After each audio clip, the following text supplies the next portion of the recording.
One measly round left. 26 is done and dusted. I ended up moving up just a little bit again. So heading into this week, we were 595 and we pushed down to 537 with 1,065 on the board. So overall, a collection of sort of 50s and a few 60s and 70s there, which was really nice. And then just a couple of lower ones really, and was led by Angus Crichton, the 29 from him. And yeah, the rest of the guys generally happy with. Like Haraz went off 10 minutes early, would have been about a 50. We had Harodi there, we brought in, and it was an up and down one. I think I looked at 27 minutes, he was on 22. And then at 38 minutes, he was on 16. So he'd been given 4 tackle breaks, which then just got ripped away. And then I think they gave him a turnover tackle to get from 16 to 20, and then that got taken away. I was like, oh, come on, man, how hard is it to gather some points? But big thanks to Billy Burns for that hectic offload over the top. And for anyone who bought him as the looper last week, you got a 60 out of him, which was very, very impressive. Now, my side, I didn't end up using the trade. Sad times again. I've been talking up Reece Walsh till the cows come home, and I just cannot push myself to buy him. I was thinking that we might get one of my 2 Roosters guys to go well, and then I would have launched that trade. But to be honest, the guys I would have left out wouldn't have been anyone that got under like a 55. I think it would have been potentially like a Beau Fermor could have been left out. You know, Tarpanay we thought might have played less minutes. So considering Walsh got 90, it would have been like almost a 30, 28 point swing if it was Tarpanay, or a Kurt Donahue would have been a 32 point swing. So it's not like when I think about it, it's not like I would have just picked up an extra 50, 60, 70 points. It's like a 30 to 40 range if we have managed to leave like a Beau Fermor out or something like that, which I don't even know if at that point I could. Yeah, would have had to move like Hosking in to start. So something like that. Not crazy, but we do leave ourselves with one trade. What else was I very happy with? Haas' captain, he was awesome. Hines 59 without crazy attacking stats in this one. I will take. Very, very pleased with Joe Tarpanay with that line break try assist, and then Hosking 63. He's been awesome. So happy with what he's been able to provide in this side there. Where is the team value sitting at? Oh, we're into the 14s again. Very, very nice week. With a few guys going up. So Tino went up, Crichton went down. Same with Katoa and Karaz. We had Hines, Turbo, Harodi up. Hosking, Taps, Teddy, King Tonga. And didn't even play King in the end for his 47. So there you go. And we head into this week, and it's all about which team actually rests is going to be the big thing there. And big shout out to Kurt Donahue and Isaac Katoa for good scores as well. Thanks to Nikki for going through all of those games. He did a great job, and plenty of speculation heading into this TLT, the final one. And a big thanks to everyone for sticking around all this way. And for those, the benefit for you guys that have stuck around all this time, if you have been interested in the private group, I'll be actually unloading all that information onto you guys in the back end of next week, and plenty of amazing bonuses, especially if you want to get into the VIP crew for those that are here and that join early. The point of this is that you guys get the benefit that are still here.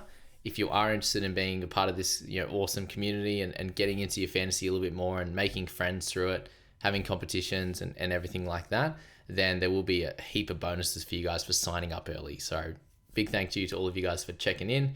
Follow this page over the next couple of weeks, and you will see that offer, the early offer with the extra bonuses for those that are here and want to sign up. Super keen for that. Now, round results, rankings. Super excited about this. Andrew is still in the lead. Man, it is close. We're sitting at a 95-point lead over Ben, who had an absolute cracker at 1,087. Andrew's 1,035. So he lost 50-odd points, 52 points to Ben last week, who was actually sitting a little bit lower. Sam had an awesome week as well, 1,069. And then Jake moves into 4th with 1,068. So Andrew there, he is limping home, but he is managing to hold that lead somewhat. So happy with that. We will have to see someone beat him by 100. Ben's going to have to beat him by 100. Sammy's going to have to beat him by 107. Jake's going to have to beat him by 121. So it is going to be difficult. I think Andrew, though, will be sitting with 16 this week. I don't think he has he's a wing fullback or a centre down with Drinky out. So That's the frustrating thing. But these guys may be 16 players as well. They could be short in some other way or potentially with that. I am seeing Latrell Mitchell probably going to be out as well. So we'll see how it all shakes out. But it's been an awesome, awesome season for all these guys up top. Big shout out to everyone in this spot. Geordie from the podcasters, he's gone into 5th now, which is crazy. You've got Megan in there. You've got Daniel in 7th after losing a few spots, sadly. We've got Alan. We've got Tice, our boy, in 9 there. Cooper, unfortunately, dropped down to 11th with Ryan in 10th there. And then, shout out to Nige there, Boost Clues in 15th. And then a few of our other legends, Brody and John, in 24th and 25th. So pretty crazy setup there. I think we got 6 in the top 25 from the private crew. So, it's been awesome. And I can't wait to hopefully see these guys finish where they need to and where they should. Andrew first, Jake second. That would be pretty cool. So that is my goal personally. My secondary goal is my personal team to get in the top 500. So last year, I unfortunately managed to lose a few ranks in the last few weeks, fall outside that top 100. So this year, with the one trade, that is my goal, to push myself into that top 500, which should mean that I stay within the top 50 in the private group there. So that is my hope. It's also my dreams. Brendan, I think, moved into 30th as well. Yeah, so great score from him.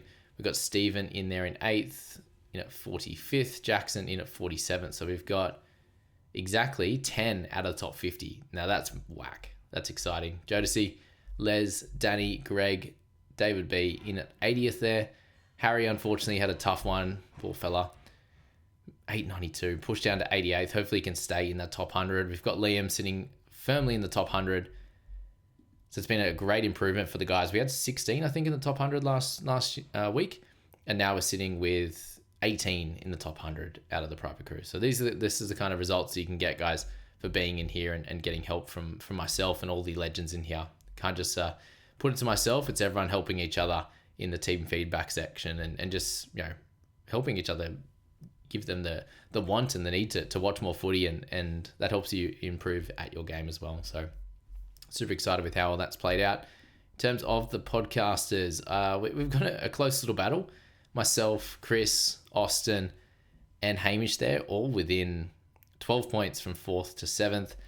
Megan disqualified for joining so late. So we're not even counting Megs there. We've got Jordan, who's absolutely crushed it this year. Big congrats to him for winning the podcasters, up by 439 points over Nick, who's had an awesome season sitting in 3rd at 204th.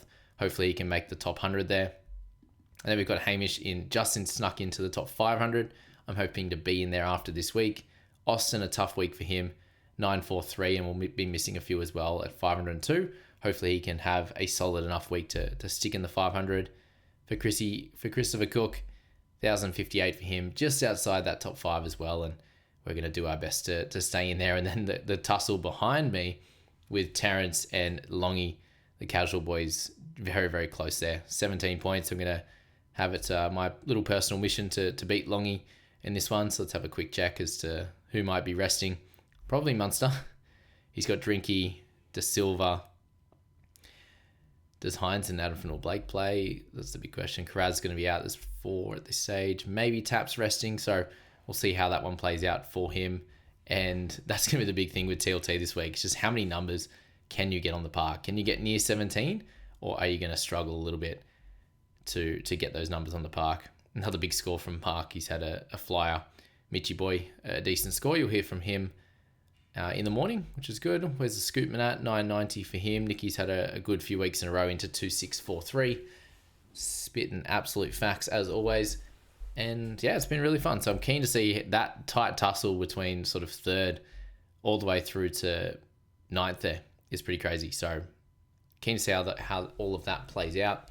And I suppose for my own team, it's just going to be based solely off, am I going to need a certain player to get to a 17? Walsh, pretty well guaranteed, I think, to come into the side this week, considering the setup, especially if you have a few restings from Storm players. They need to win. There's heaps of stuff on the line for Walshy. So I finally think he's going to get in the side, and that's when he's going to get that's when we're going to get a 30 out of him. So we'll see how it all plays out if the Panthers guys back up actually play this week and all those types of things there. But Personally sitting with Garrick, Kiraz, and Dewey out. Of course, all centres and wing fullbacks. And I do have enough coverage, which is ideal for the most part. Is that correct?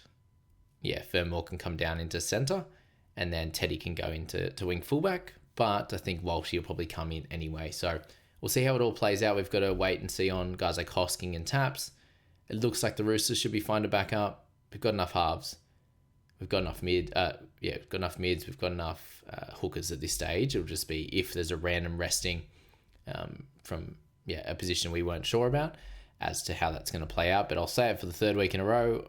I'm going to bring in Walsh this week. Last week was a simple trade, Dewey to Walsh. Should have done it, didn't do it because I had to loop in the end. Sorry, I had to keep them into loop. Otherwise, I would have done it. So I decided to loop White and Teddy. And if one of them didn't perform, then it would have been Dewey getting traded out rather than staying in the loop position. So that was how that one played out. But that's the round results. I think we leave it there. Keep it simple. Thanks so much, everyone, for tuning into this one. Keen to see and listen to Mitch's video tomorrow. Had a good listen to Nikki's early this morning. And we're going to jump on for the TLT video tomorrow together to go through how our predictions went, roast a few teams heading into TLT. Sorry, heading into round 27 post TLT. Maybe we'll roast a few teams that have like 13 or 14 players. That'll be good fun. So thanks, guys, and we'll see you in the next one.